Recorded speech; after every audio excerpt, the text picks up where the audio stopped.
Kami selaku penyidik kami memohon maaf atas keterlambatan proses penyidikan ini, bukan karena terkait dengan kasus ini. Sebenarnya kita sudah menangani sebelum ada viral kasus ini, kami sudah menangani sejak laporan polisi itu dibuat. Kami sudah mengantar korban untuk fair. Selanjutnya kami melakukan pemeriksaan saksi pada tanggal 1 November. Saksi yang lain berikutnya dan terlapor juga sudah kami melakukan pemeriksaan sebelum kasus ini viral. Memang dalam penanganannya terkesan lama, kami mengakui itu karena standar operasional prosedur yang harus kita lalui dalam proses penyidikan itu sendiri. Yang kedua, memang ada saksi, karena ini tahapnya penyelidikan, maka yang kami mengundang para saksi itu undangan klarifikasi. Tidak ada alat penekan kita di situ. Jadi kesadaran dari para saksi untuk hadir.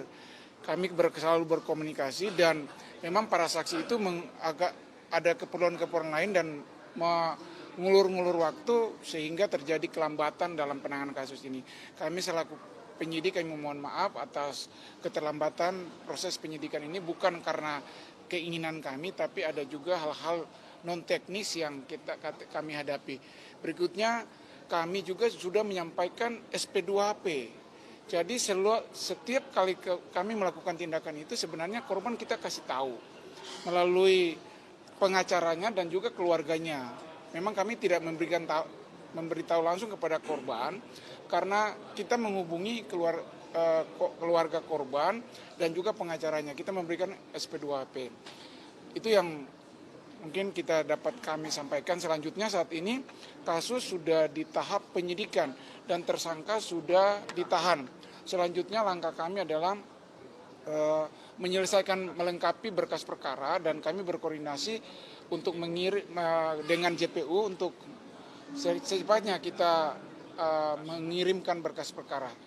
Itu Pak, tadi dalam RDP ada masukan dari Purnawirawan Polri, Pak Riwanto yang pernah menjabat sebagai Humas, pernah menjabat sebagai Kapolda.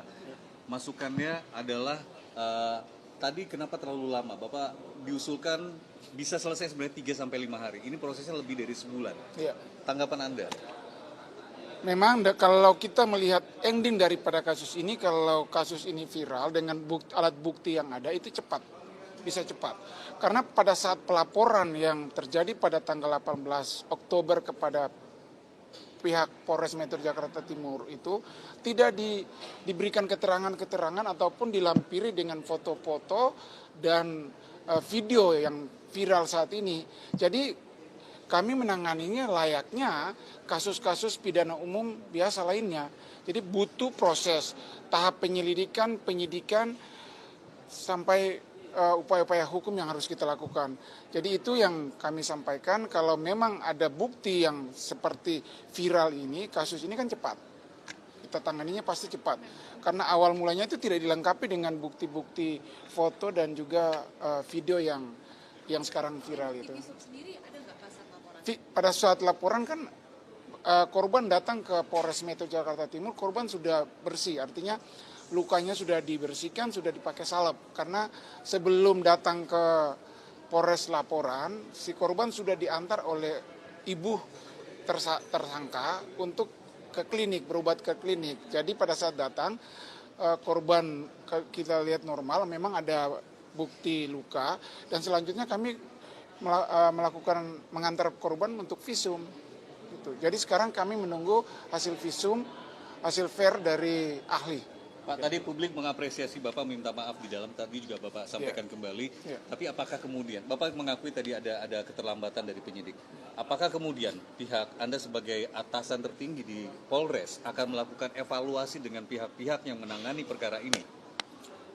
Ya, kami berharap ini ada evaluasi. Tapi kami juga harus terikat dengan SOP yang berlaku di Polres di Kepolisian Negara Republik Indonesia. Kami intinya bahwa kami melakukan ini memang keterlambatan bukan karena keinginan kami, tapi ada hal-hal teknis yang kita tidak bisa hindari itu.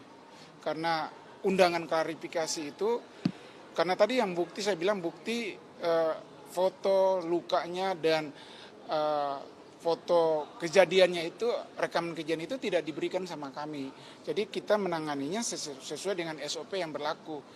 Jadi Pak, terkesannya penegasan agak lambat. untuk Jadi mohon permintaan Komisi 3 agar tidak membedakan penahanan karena alasan keterbelakangan mental, kemudian juga pemeriksaan ahlinya bagaimana ke depannya, Pak? Oh, jadi terkait dengan hal itu kan penyidik tidak bisa menilai ataupun memvonis hal seperti itu.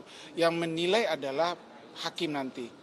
Kami pihak penyidik hanya memproses dan kami akan melakukan mengajukan ke ahli untuk melakukan pemeriksaan terkait dengan kondisi psikologis dan lain-lainnya terhadap si tersangka.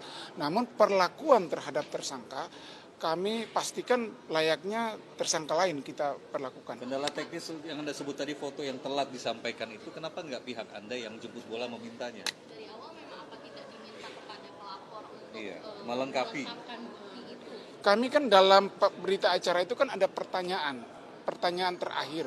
Sebelum penutup itu kan pasti ada pertanyaan, apakah dalam pemeriksaan ini ada keterangan lain yang akan saudara berikan selain keterangan yang sudah saudara berikan. Disitulah harusnya kan penyidik memberikan peluang kepada si saksi ataupun korban pelapor untuk menyampaikan apa yang dia punya kepada kami. Tapi di situ dia tidak menyampaikan, dia tidak ada lagi jawabannya. Kayak semacam edukasi kepada pelapor, Anda bisa melengkapi dengan bukti video atau foto misalnya ada diberitahu kepada pelapor. Video yang viral itu sempat diminta Kami sudah meminta, tapi tidak diberikan.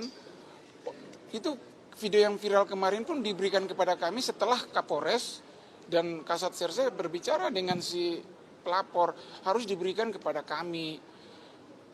Seperti itu. Oke, cukup. Terima kasih Pak Nikolas. Terima kasih.